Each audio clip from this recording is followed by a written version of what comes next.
So talagang medyo ano tayo dyan, Admar, kitang-kita natin kaagad yung talagang pagharang at yung kanilang layunin na talagang patayin kaagad ang impeachment process. Pero tingnan natin, dahil ang may karapatan naman na mag-akyat ng kaso dyan ay yung dalawang nag-file ng impeachment complaint na kung saan si Attorney De Jesus at si Congressman Istay at dito sa Makabayan Block, sila yung pwede umakyat at sabihin sa korte na teka lang, may nakita na naman kaming pang-aabuso dito sa proseso na hindi man lang pinayagang pakinggan, hindi man lang dininig, agad-agad binoto na walang substance. At sinasabi lang wala kaagad ebidensya. Ito nga, nagsubmit kami at ito yung mga hinihain namin mga ebidensya ukol dito sa impeachment complaint na inihain namin sa Committee on Justice of Kongreso. Ano po ang masasabi? Expected nyo na po ba yung mangyayari doon sa unang impeachment complaints laban kay Pangulong Marcos Jr.? Yes, Admar. Actually, di ba, nung naralan nyo, nung Thursday pa lang, nung una kami mag-file ng impeachment na hindi tinanggap ng Secretary General's Office, nagsalita na ako dyan na sinabi ko na magiging moro-moro yung proseso dito dahil nga sa aking paniniwala na talagang hindi nila papalampasin.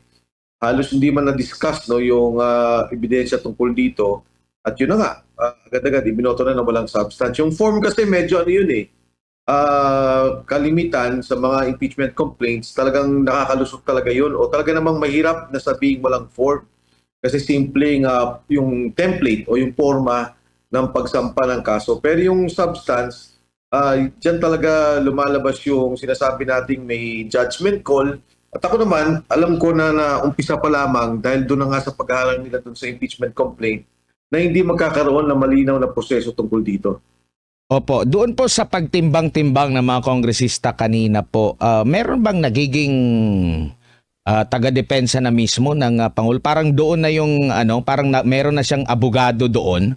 Parang ganun ba yung nakikita nyo po, Congressman? Kasi may nagpunto rin kanina na Congresswoman ba ata yun, na bakit parang inaabogado nyo na, di ba, imbis na titingnan lang kung ito ba at hayaan na doon na sa mismo sa pag-usad ng impeachment, doon na talaga maglatagan ng mismo kung sino man yung magiging abogado nila. Pero ano ba ang role ng isang congressman sa pagtimbang po dito sa mga impeachment complaint po, Congressman?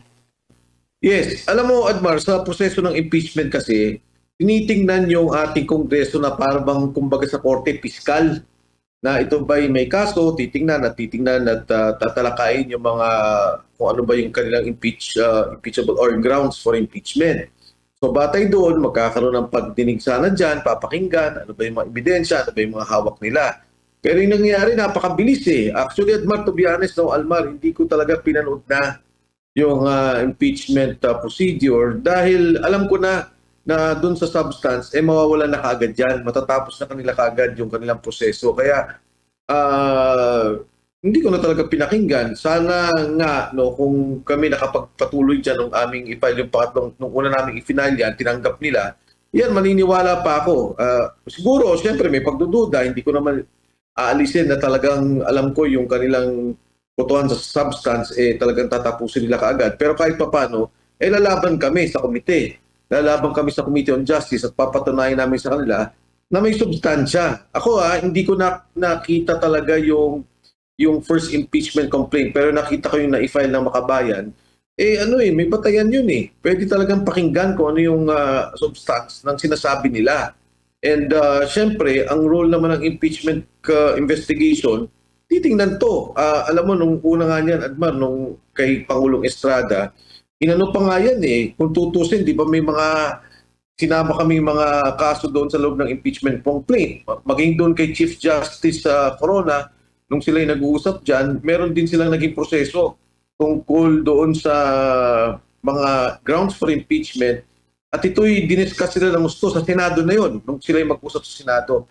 So talagang medyo ano tayo dyan, Admar, kitang-kita natin kaagad yung talagang pagharang at yung kanilang layunin na talagang patayin kaagad ang impeachment process.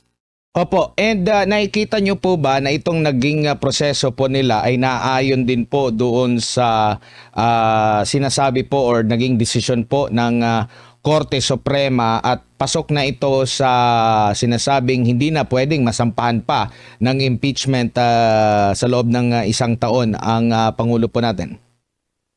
Admar, hindi ako pwedeng magsalita para sa Korte Suprema, pero sinabi, di ba, yung ginawa ng Korte Suprema na desisyon, ang sinasabi niya, wag nating babuyin ang konteksto o yung sinasabing proseso na itinalaga ng ating saligang batas ukol sa impeachment process. Kaya nga sinasabi niya doon na dapat respetuhin yung 10 days, yung sinasabing Ministerial o Secretary General's Office, ipadala kagad sa Speaker, tapos yung 3 days sa Committee on Justice. Ngayon dito sa form and substance, yung form of course, pagka talaga sinabi lang walang form, madaling iakyat yan sa Korte Suprema at sabihin, teka lang, ito po yung sinabit namin at talagang nasa forma to, tama to. Pagdating sa substance, baka dyan tayo magkaroon ng konting debate. Titingnan na ano ba talaga, inabuso ba talaga ng Kongreso na naman ang kanilang poder na basta-basta na lang itinabi nila yung substance o talagang patay doon sa naging desisyon ng Kongreso, rirespetuhin na lang namin yan. Dahil yan naman, sinunod nyo yung naging proseso ng saligang batas at yan na nakita yung boto, ibang usapan yung substance. So, hindi ko masabi, Admar, yung mismong sinasabing grave abuse of discretion na nakita noon sa kay Vice President Inday Sara Duterte.